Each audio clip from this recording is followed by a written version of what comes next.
మోగు పెరిగింది. తడిమి చూస్తే అతని తలపై నిండిపోయింది.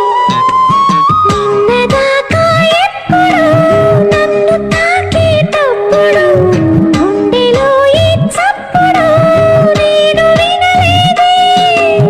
అలగవే హృదయమా, అనుమతైనా అడగలేదని తెలుసునా తెలుసునా.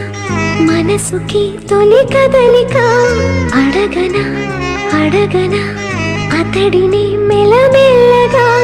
నమ్ముతాడో నమ్మడో అని తెలుసుకోలేక